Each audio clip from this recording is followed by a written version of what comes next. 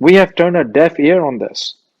Are we only going to wake up when something of magnitude of 9/11 is going to happen?